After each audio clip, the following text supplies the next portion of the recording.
Shonda, welcome to Stronger in the Difficult Places. I'm so glad you're Oh, here today. it's great to be with you, Zoe. Thank you. So, I'm excited to talk about taking a breath because I know myself included, we women sometimes have a hard time doing that. We have a hard time just being still. There's so much to do. There's always so much to do. We feel selfish. We feel like there's no time for it. So I'm excited to take a minute and talk about that. Can you share with my listeners a little bit about your journey and how you got to writing about this?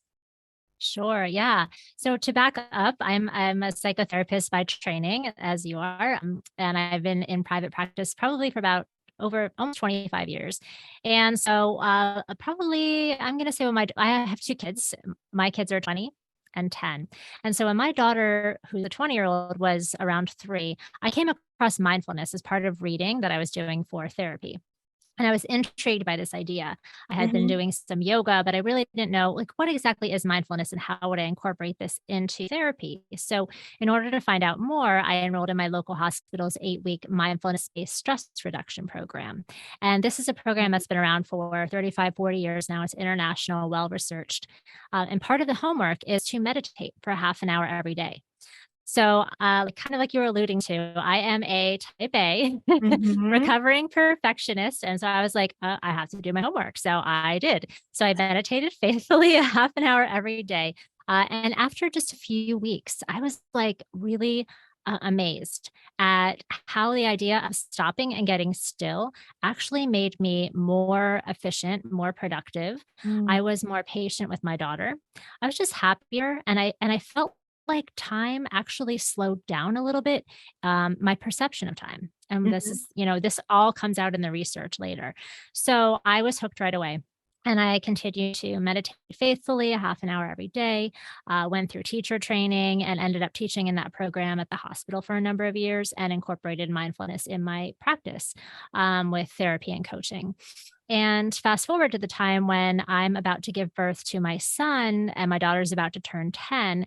And I know there's no way I'm going to be meditating for a half an hour every day with a newborn. So Right. I was like, well, how do I keep this in my life in a way that is practical, that I can do this? And so that this is how 5 minute mindfulness, the mindful breaks that we'll talk more about, that's how they came to be because I was feeling like I need to keep this in my life in a way that is flexible and practical. I don't have time to go close my eyes for half an hour and meditate every day. Mhm. So I started teaching it also to a lot of women and moms that I was working with and found that they too really noticed powerful benefits with just a few minutes a day. And so I continued, and so I ended up writing Breathe Mama Breathe, 5 minute mindfulness for busy moms, and that's my first book. And then come at the time when my son is going into preschool, elementary school, I have a little bit more time on my hands, and I'm like, okay, what's next? And I started coming back to my roots, I would say, of where in my early 20s I was very much into women's empowerment and feminism, and how do we lift up women's voices? And I started interviewing other women and started learning, uh, reading and researching about confidence and assertiveness and goal setting and all of these ideas and brought them together. And that became my second book, which is now Don't Forget to Breathe, 5 minute mindfulness for busy women. So these are evidence-based, backed mindful breaks. And the whole purpose behind this is life balance. And we'll talk, I'm sure, more about life balance. But to me, that's what I am on a mission to help women create. And it's very practical and doable. And again, I don't want to add anything else to our to-do list because I think Mm. we have plenty. This is about how do we just kind of wake up for our lives and become more intentional and see life balance as something that we can recalibrate. And it can be fun and playful and experimental. Wow, thank you for sharing your journey. As you talk about meditation, I meditate, but I know when I work with my clients, that word just feels a kind of just maybe overwhelming, or it just feels like a lot. And a lot of women say, I don't know how to do it. I tried it, I fell asleep, it doesn't work. So I love the idea of breath, Mm. of take a breath. Can you give just like a quick definition of what that means, like taking a breath compared to meditation? Right. So I love that you bring this up because they do get confused and often used interchangeably. So mindfulness, to kind of back up, it very Hmm. simply is paying attention to what's happening in the moment with an attitude of kindness and curiosity. And that's the part that often gets missed because we know it's sort of being in the moment, but as best we can, we're being not judgmental, or we're noticing when we're judging and trying to be kind to ourselves and what's going on in our minds. So, and the opposite of mindfulness is when we're on autopilot, we're in our minds in the future, we're worrying, what ifing, or we're in the past, rehashing a conversation or a memory. And so mindfulness comes back into the present moment. Meditation is carving out time in our day to practice the skill of mindfulness.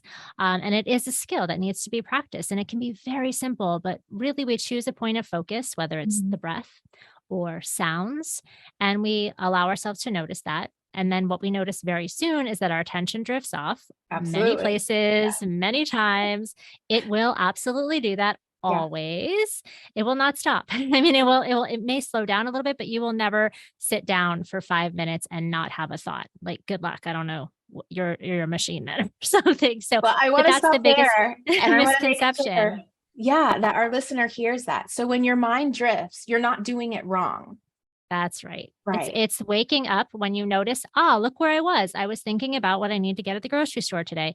That is a great moment of mindfulness. You just woke up to notice where you are. It's all about awareness. And then the other piece, like I mentioned, is this non-judgmental Mm, approach as best we can. So it's just being curious. It's like, "Ah, look where I was," rather than like, "What's wrong with you?" Because what we do is we say, "Oh, I'm judging," but then we judge ourselves for judging. Why right. do you judge yourself so much? And we're off and running. So when you have this sense of almost amusement with how incredibly busy our minds are and like, whoa, and people will say, wow, I think I sat there for a few minutes and I didn't even have any thoughts. And I was like, well, you just had a thought because you were thinking, I'm not having any thoughts right now is a thought. So it is interesting and fun. And so, but the biggest myth is, yes, I can't clear my mind of thoughts or I'm not doing it right. And I like to make it very, very practical. Start with 1 minute, 5 minutes. And I think we all have that somewhere in our day that we can do that instead of scrolling social media or whatever else we're doing. So that's meditation. And then mindful breaks are these opportunities and reminders in the midst of our full day to bring our attention back into the present moment, pull ourselves out of autopilot. And we don't need to go sit down and get quiet and close our eyes to do that. I Mhm. can take a mindful break while I'm drinking my coffee. I can take a mindful break while I'm commuting to work, when I'm walking outside to grab the mail. Any time of the day is an opportunity to really check in with ourselves, notice what's going on in our body, take that breath, like you said. And what's so radical is that we women, especially kind of high achievers or more ambitious women, tend to feel like I don't have time to take a breath. Are Right. you kidding me? But that is exactly when we need it. And it is really hard and radical to do at first, to just literally stop our bodies Mhm. and take 3 deep breaths feels like, whoa. But it's kind of magical because then you start to recognize, okay, I have 20 seconds to do this. And wow, how much calmer and clear headed I am. And I just slowed down that pace ever so slightly. But think about those days when we're overwhelmed and we're kind of scattered. That's when I spill my coffee and I forget my keys and I'm like, and you're just so much more steady and efficient when you are just a little bit more calm. Okay, so I want to get into the nitty gritty of this. So for the woman who's driving her car and just listening to us and thinking, okay, yeah, I know that I'm stressed out. I know that I don't take time for myself. I know I need those breaks. So how can I do this in the midst of my busy life? Like, what does it actually look like? How many times a day Yes. should I take a breath? What am I doing when I'm taking a breath? Should I put it on my phone to alert me? Like, how should I incorporate this in my life so that I can experience the benefits of it? Yeah, great question. And the caveat here is that if you're listening and you're a high achiever, some women will be like, "Oh, well, this sounds really important. So I better schedule 45 minutes a day for myself, getting started right away." And I'm like, no, no, no, no, no. And then Right. we don't do it. Right. So it's Mhm. like if more is not necessarily better, it can be, but it's more important to start a daily habit. So I say, start with a little bit of guided meditation. And I don't know how it was for you when you got started, but it's really helpful in the beginning to have a voice guiding you. You can go to my website and send a free 5 minute guided meditation with my voice. You can find apps, you can find all kinds of guided meditations. Just use that in the beginning. And if 5 minutes is too much for real, then 1 minute. Or you sit up in your bed and you take 3 deep breaths, and that's your meditation for, to get started. But make it a practice, do it the same time every day as best you can. Anytime you're establishing a new habit, we want to bookend it between 2 already established habits. So I get up, I splash water on my face, go to the bathroom, I sit down, I meditate, I get up, I get my coffee, whatever that looks like. It Mhm. just becomes part of your day, like brushing your teeth. You don't have to remember anymore to do it. And that's what I want. So you start there. Then you pick one mindful break. And you can do this 2 different ways. So you can either say, okay, I'm going to do the same mindful break every day for 2 weeks. So there's a coffee mindful break. Instead of just chugging my coffee while I'm multitasking, I'm going to actually pause and notice the fact that I'm drinking my coffee for anywhere from, again, 20 seconds to 10 minutes. Notice all of your senses, feel the warmth of the mug, take that first sip, feel the warmth in your mouth and down your throat into your stomach and taste it. That's a very different way of starting your day, or, having your cup of coffee. So then you do that. Attaching it to kind of your routine to remind yourself to do it. Okay. Exactly, Mhm. exactly. So that's one way to do it. And then, but that becomes a habit again. It's how you drink your cup of coffee. That's what you notice to do. The first 2 sips of your coffee is a mindful break. And then you can stack on another mindful break in a couple of weeks, and that becomes a habit. And so before you know it, you're meditating a few minutes every morning, you're sprinkling your day with mindful breaks. And the other way you can go about doing this too is, my book is designed 3 types of mindful breaks. So Mm. there are breathe breaks, help us become more calm and aware. The becoming breaks help us with assertiveness, confidence, and energy. And the balance breaks are what they sound like. They help us recalibrate a little bit more of that balance. So once you become a little more familiar with this, you can pause in your morning meditation or at the end. That's what I guide you through at the 5 minutes of my guided meditation. What am I craving? What am I needing in this moment, in this phase of my life today? Maybe it's a little bit, maybe I do need calm, but, we don't always, it's not always about calm when we're looking for balance. Sometimes we're Right. like, I'm kind of bored. I'm feeling a little lackluster in my life. I want to like go after a goal or a project. So then you pull out a becoming break. Or maybe it's just like the balance is a little bit off and you pull out a balance break. So it's all about this gentle, ongoing curiosity and then recalibration of what am I needing and craving, and then giving ourselves permission to do that so that we can be the best women and Mhm. colleagues and partners and parents. So when you Yeah. say pull out a balance break or a becoming, that's prescriptive kind of meditation in your book? Is that what you're talking about? It's a mindful break, which is different than the meditation, right? A Okay, mindful got break it. would be right, right. So some of them are as simple as being aware of your coffee, and some of them are a little bit like a 5-minute exercise you write Okay, down. got it. So and different pieces, but there are 50 in the book. So Wow. different types of mindful breaks. Yeah, yeah, That's wonderful. yeah. So I will share a little bit of my journey with you, and listeners, just so that I hope it makes you feel better. Because when I first started trying, I know meditation's good. I know I'm supposed to be doing it. Um, I would just fall asleep. So I'd sit in my closet. I go in my closet and I, Uh huh. have my little routine of like pray, write, meditate, or meditate, pray, write. And I would just literally fall asleep and I'd be frustrated with myself. And it's the same thing I did in yoga. I would go to yoga, and at the end of yoga, Oh when you do yeah. meditation, I fall asleep. Yes. Yeah. Probably sleep deprivation Yeah. was a part of Think of yeah, all your kids. I think maybe that's part of it. that. Yeah. Just a little bit, but I would be very disappointed in myself. But as I continued to practice it, I did notice the results during the day. Whether I only got a minute in or whether I got 10 minutes in, I still noticed a difference. And so I'd continue to come back to it, because even though I felt like I was doing it imperfectly, even though I felt like I could never clear my mind, Yeah. I would force myself to sit and just try to let those thoughts just flow. And like you Mm. said, not judge them. Just know, Mhm. okay, they're there. I see them. I Yep. can't stop them, because when I tried to Yep. stop them, that's when I would actually bring negativity into my meditation, the judgment that you just talked about. And so instead of trying to stop and continue always to bring myself into back to the present, which is kind of what I was always taught to do, I would just let them flow. And Mhm. eventually I got to a place where I could stop and bring myself back. Uh, Uh-huh. So that's been my journey. It has not looked Yeah. beautiful, but I have noticed the results. I don't tend to take those breaks though during the day, other than my Apple Watch remind you need to breathe. So maybe I do. Uh-huh. It's Uh-huh. kind of annoying though when my Apple Watch reminds me to breathe. I'm like, Yeah. oh, okay, let me do it. But I always feel better Yep. afterwards. But I don't have a regular practice. It seems like it just randomly lets me know. Um, so that's been my practice, and I'm glad to hear you talk about yours and hopefully help women pay attention to how important it is to bring it in. So you, in your book, talked about some research about what happens after 8 weeks of meditation. Can you share that with? Yeah. Yeah.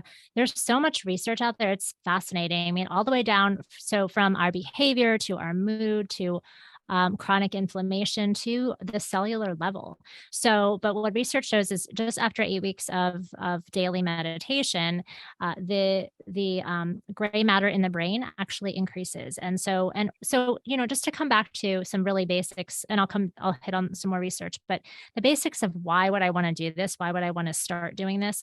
We tend to live in this low level of fight or flight all the time, this chronic stress, and it's one of those things. Think about when you go on vacation, if you're lucky enough to go for like 2 weeks, it's like the end of the first week when you're kind of like, oh, like unwinding right Yeah, at the end. And you're like, right. oh, this is what it feels like to be relaxed. I remember kind of.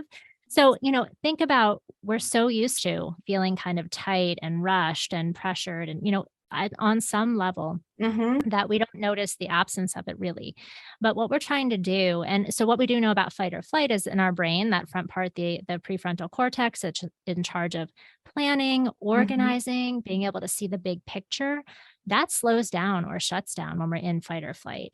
And Right. so we want that to be optimized as best we can. So when we take even just those couple of nice deep breaths, we're sending a signal to our brain that there's no danger, that fight or flight can calm down, and that Mhm. part of our brain is working more efficiently. And that's what we feel, like I'm talking about that day when I'm rushed and I'm a little stressed and overwhelmed and I'm dropping things, forgetting things. That's the difference between that and a day when you're feeling like, I have all the time in the world. And I mean, it's dramatic and I'm being a little bit hyperbolic, but we get that feeling. Right. And that, and the more awareness we have of our thoughts and what's going on in our body sensations, our emotions, that's where the power is. Because if we, can just have one thought, let's say we send an email and we're like, oh my gosh, I can't believe I sent that. I made this massive mistake or error in there and I sent it to the wrong person, whatever it is, Mm-hmm. we can Been go there. into like a shame spiral and be like, oh, and I'm such a terrible fill in the blank, and how could I not keep this together, and on and on and on. Or if I recognize, okay, just take a few breaths, and I have this sort of experience and practice. Like we said, it's a skill. Mm-hmm. I can take a few breaths, recognize like, oof, I feel a little pit in my stomach and I'm feeling some pressure in my chest. Okay, can I offer myself a little compassion? Can I help? It helps interrupt that automatic response of Right. maybe I'm going to then go bark at my partner, or I'm going to, whatever it is, it keeps on and on and on. It Mm-hmm. affects our behavior when we're unaware. So now I have a choice to kind of be kind to myself and, maybe let it go, do whatever I need to do to repair it. But I interrupt that automatic reaction that can often be negative. Mm-hmm. So back to the research. Another piece of research that's fascinating is after 8 weeks of meditation, they people in the control group were given a flu vaccine, and everyone was given a flu vaccine, and the control group was meditators and the other were not meditators. And after 8 weeks of meditation, there was a really hearty immune response to this flu vaccine. So we can help fight inflammation, Mm-hmm. and any germs that are coming our way. And then telomeres at the end of the caps at the end of our chromosomes, Right. that are responsible for aging. Mm-hmm. They stay intact longer for long-term meditators. And so what that means is we are Wow. living longer, healthier lives, which is what we all want, of course. Mm-hmm. Aging, less Mm-hmm. rapidly with Mm-hmm. ongoing meditation. So it's, across the board, we know it's good for us. So many reasons to go ahead and take that breath, Right. even when we feel like we Right. don't have the time. We are actually giving ourselves time back by taking the time Yes, to do that. So that's you right. talked about something called a 3 breath hug. Oh, Can you share yeah. that little skill? Sure. This is from Breathe Mama Breathe. That's actually from Thich Nhat Hanh, who is a Buddhist meditator, a teacher, Uh-huh. Vietnamese monk.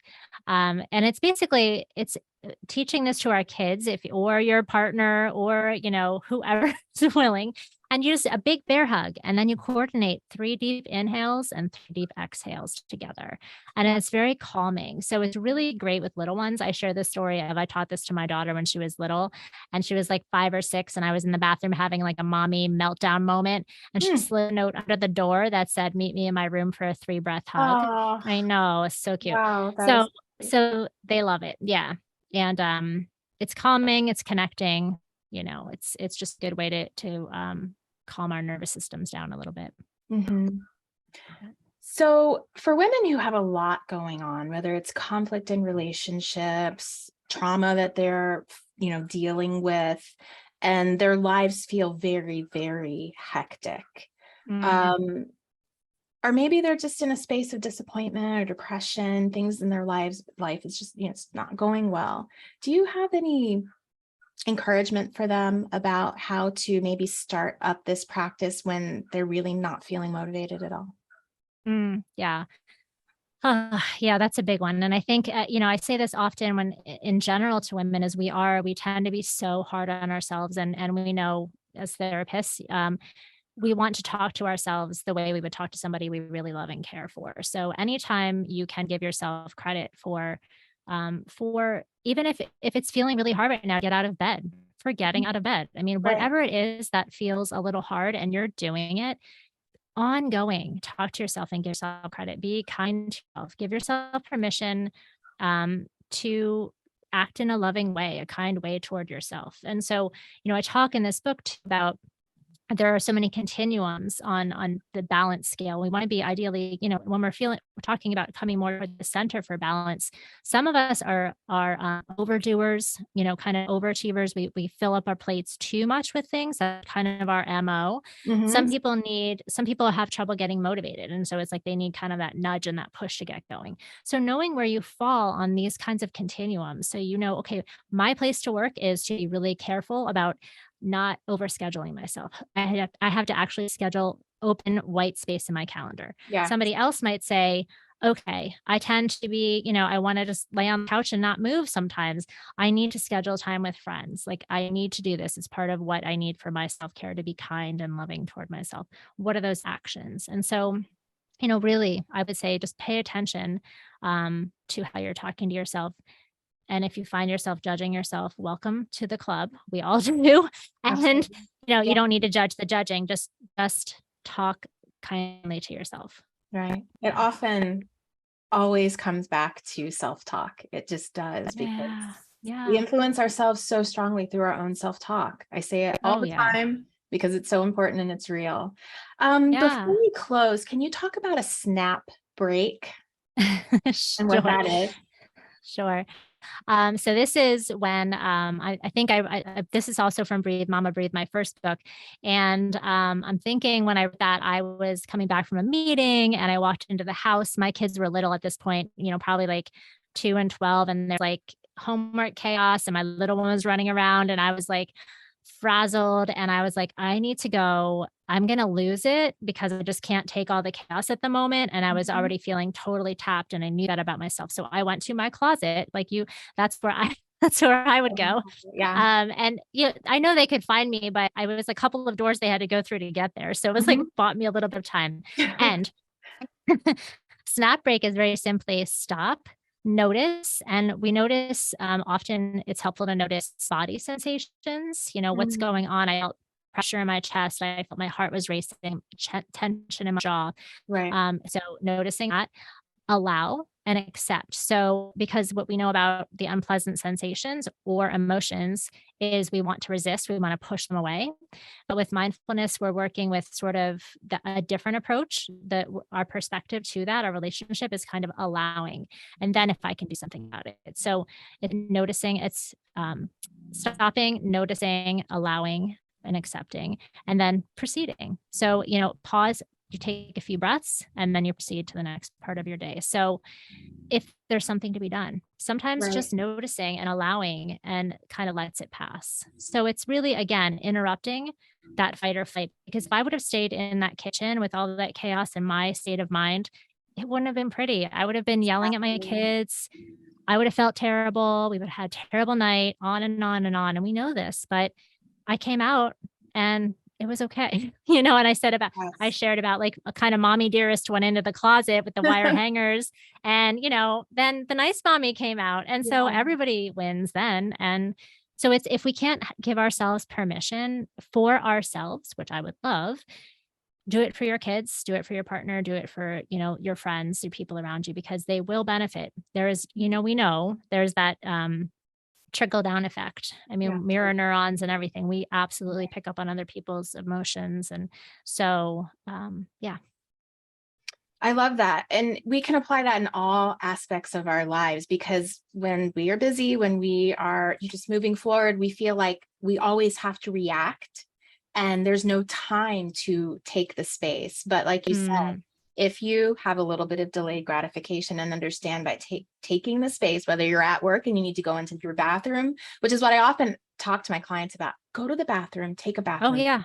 I have a right? bathroom mindful break in the second book. Oh, I Definitely. love it. Yes, go to the Yes. bathroom, take your break in there. Give yourself 5 minutes before you react, before you respond, when you're Yep. feeling so overwhelmed, and you will Mm. come back a better person. Yes. Yes. Uh, Absolutely. Yeah. Thank you so much for sharing today. So, how can my listeners find you, find your books?